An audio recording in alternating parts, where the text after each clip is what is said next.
안녕하십니까, 영예이치입니다. 드디어 제21대 대통령 선거가 이재명 후보의 대통령 당선으로 막이 내렸습니다.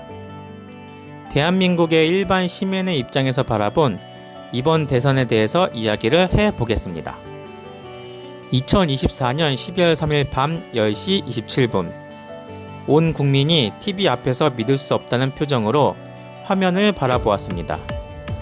21세기에 그것도 민주주의가 뿌리내린 대한민국에서 비상계엄이라니 마치 시대를 거슬러 올라간 듯한 충격적인 순간이었죠. 하지만 이것은 시작에 불과했습니다. 그날 밤부터 6개월간 대한민국은 그야말로 정치 스릴러 영화를 방불케 하는 극적인 순간들을 연속으로 경험하게 됩니다.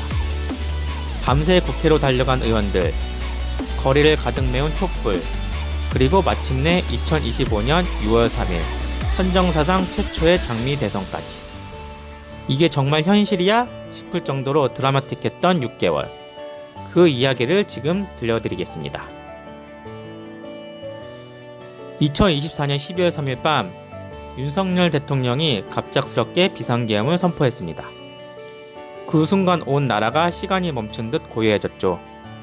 하지만 이 고요함은 오래가지 못했습니다. 국회의원들이 밤새 국회로 달려가 탄핵소추안을 준비하기 시작했고 국민들은 거리로 나와 촛불을 들었습니다. 정말 아이러니한 건 민주주의를 위협하려던 계엄이 오히려 민주주의의 힘을 더욱 강하게 보여주는 계기가 되었다는 점입니다.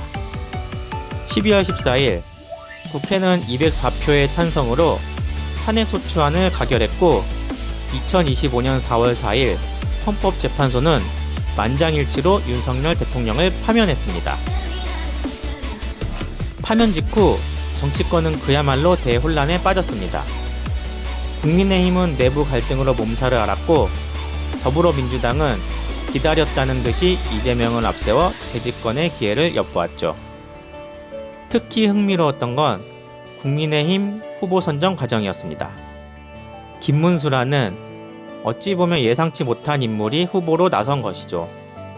한때 진보 성향의 노동운동가였다가 보수로 전향한 그의 독특한 이력은 많은 이들에게 과연 그가 윤석열의 그림자에서 벗어날 수 있을까? 라는 의문을 품게 했습니다. 한편 이재명은 과거의 각종 논란들을 뒤로하고 성남시장과 경기도지사 시절의 행정 능력을 앞세워 실무형 리더십을 강조했습니다. 가족사의 어두운 면이나 여러 의혹들이 여전히 발목을 잡았지만 이번엔 다르다는 메시지로 유권자들의 마음을 두드렸죠. 그런데 저는 좀 이상했던 게 이재명이 49.42%로 겨우 당선되었는데 김문수가 무려 41.15%나 득표했다고요? 불과 6개월 전에 비상계엄을 선포해서 민주주의를 뿌리채 흔들어 놓은 그 정당 후보에게 국민 10명 중 4명이 표를 준 것이 저는 참 살짝 기가 막혔습니다.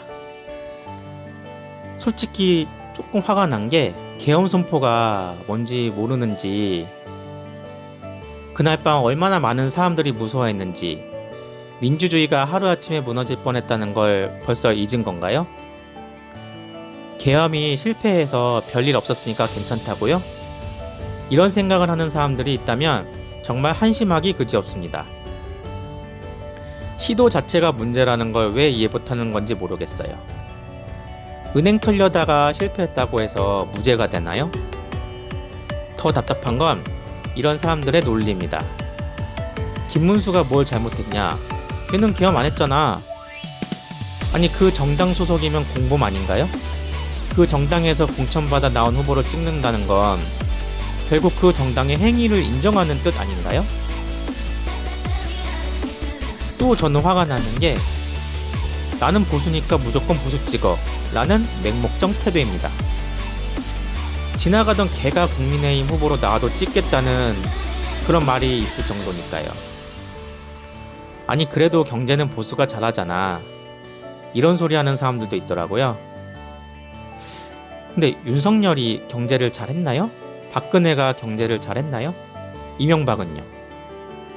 도대체 언제부터 보수가 경제를 잘한다는 착각에 빠진 건지 모르겠어요. 더욱 어이없는 건 나이 드신 분일수록 이런 경향이 강하다는 것입니다. 민주주의가 얼마나 소중한지 누구보다 잘 아셔야 할 분들이 오히려 그 민주주의를 위협한 세력에게 표를 주는 게 좀 이해가 안 됐습니다. 그래도 다행히 젊은 세대는 다릅니다. 이들은 색깔론에 매몰되지 않고 실제로 누가 더 나은 정치를 할 수 있는지를 보고 판단을 해요. 정당 간판보다는 후보 개인의 능력과 정책을 따져보죠. 이번엔 누가 나라를 더 잘 이끌 수 있을까? 이런 질문을 하는 사람들이 늘어나고 있어요. 당연한 얘기지만 정치는 스포츠 응원이 아니라고요. 젊은 세대가 나이를 먹어서도 이런 합리적 사고를 유지한다면 언젠가는 이런 한심한 색깔론도 사라질 거예요. 그때까지는 정말 답답하겠지만 기다려야겠네요. 정말 이상한 건 41%라는 숫자입니다. 내란을 시도한 정당이 여전히 이 정도 지지를 받는다는 현실이 너무 씁쓸해요. 우리 민주주의가 생각보다 훨씬 취약하다는 걸 보여주는 것 같아서 말이에요. 그래도 이재명 대통령에게는 기대해 볼 만한 구석이 있어요. 아니 솔직히 말하면 기대라기보다는 제발 이번엔 좀 달라졌으면 좋겠다라는 간절한 바람에 가깝죠. 이재명의 가장 큰 강점은 뭐니뭐니 해도 행정 능력입니다. 성남시장 시절 청년수당을 도입해서 전국적으로 화제가 되었고 경기도지사로서는 기본소득 실험을 과감하게 시도했어요. 코로나19 때도 경기도의 대응이 다른 지역보다 빨랐죠. 개인적으로는 싫어해도 이런 업적들은 객관적으로 인정해줘야 한다고 생각해요. 정치는 감정이 아니라 결과로 말해야 하니까요. 이번엔 그런 실무 능력을 청와대에서도 보여줄 수 있을까요? 이게 많은 사람들의 솔직한 기대입니다. 박근혜 윤석열로 이어진 돌아버린 불통 정부에 진짜 지쳤거든요. 국민들이 뭘 원하는지는 관심도 없고 자기들이 하고 싶은 것만 밀어붙이는 그런 정치 말이에요. 이재명 대통령은 적어도 SNS로 활발하게 시민들과 소통하고 물론 가끔 말실수도 하지만 그래도 소통하려는 의지는 있어 보여요. 국민들과 진짜 대화하는 대통령이면 좋겠어요. 일방적으로 발표만 하지 말고 진짜 우리 목소리를 들어주는 그런 대통령 말이에요. 솔직히 말하면 이재명 대통령한테도 큰 기대는 안 해요. 경제를 확 살린다, 부동산 문제 확 해결한다, 이런 거창한 공약들은 믿지 않거든요. 어떤 대통령이 와도 구조적인 문제들은 쉽게 안 바뀌니까요. 그냥 이것만 지켜줬으면 좋겠어요. 상식적으로 국정 운영하기, 국민들과 소통 많이 하기, 시장에 함부로 개입하지 말기, 지금보다 더 나빠지게 하지 말기. 이 정도만 해줘도 윤석열보다는 훨씬 나을 거예요. 제발 계엄 같은 미친 짓은 하지 말아주세요. 그래도 이번에 희망을 한번 품어봅니다. 이번 위기를 통해 우리 민주주의가 한층 더 강해졌다는 점이에요.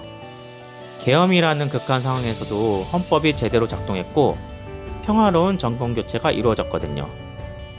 이재명 대통령도 이번 일로 많은 걸 배웠을 거예요. 국민들이 얼마나 민주주의를 소중히 여기는지, 소통이 얼마나 중요한지 말이에요. 새로운 시작이에요. 이번에는 정말 국민을 위한 정치를 해주세요. 우리가 지켜보고 있으니까요. 이번 선거는 여러 면에서 의미가 깊습니다. 첫째, 우리 민주주의의 회복력을 보여주었습니다. 비상계엄이라는 극한 상황에서도 헌법과 법치주의가 작동했고 평화로운 정권 교체가 이루어졌죠. 둘째, 정치 성숙도의 양면성을 드러냈습니다. 여전히 색깔론에 매몰된 유권자들이 있는 반면 합리적 판단을 하는 시민들도 늘어나고 있어요. 셋째, 소통의 중요성을 재확인했습니다. 국민들은 더 이상 일방적인 정책 발표에 만족하지 않습니다. 진정한 쌍방향 소통을 원하고 있어요. 우리가 꿈꾸는 이상적인 정치는 무엇일까요? 바로 국민 모두가 중도가 되는 것입니다. 보수든 진보든 잘하면 지지하고 못하면 비판하는 그런 성숙한 정치 문화 말이에요. 나는 보수니까 무조건 보수만 찍어가 아니라 이번엔 누가 우리나라를 더 잘 이끌 수 있을까를 고민하는 유권자들이 많아져야 합니다. 다행히 젊은 세대일수록 이런 경향이 강해지고 있어요. 이들이 나이를 먹어도 이런 합리적인 사고를 유지한다면 우리나라 정치는 분명 더 성숙해질 것입니다. 2025년 제21대 대선은 끝났지만 진짜 중요한 건 이제부터입니다. 새 정부가 어떤 모습을 보여줄지, 국민들이 어떤 평가를 내릴지가 앞으로의 정치 지형을 좌우할 테니까요. 한 가지 확실한 건 이번 선거를 통해 우리 민주주의가 한층 더 강해졌다는 점입니다. 위기가 있었지만 그 위기를 극복하는 과정에서 우리는 더 성숙해졌어요. 이제는 정말로 상식이 통하는 정치, 국민과 소통하는 정치를 만들어 가야 할 때입니다. 그리고 그 주인공은 정치인들이 아니라 바로 우리 국민들입니다. 정치는 멀리 있는 게 아니에요. 우리 일상 바로 곁에 있죠. 그러니까 우리가 더 관심 갖고 더 똑똑해져야 해요. 그래야 정치인들도 긴장하고 더 잘하려고 노력하니까요. 그 유명한 말이 있잖아요. 국민들이 정치에 무관심하면 수준 이하의 인간들이 군림해서 자기 이익만 챙긴다. 이상 영예이치였습니다. 감사합니다.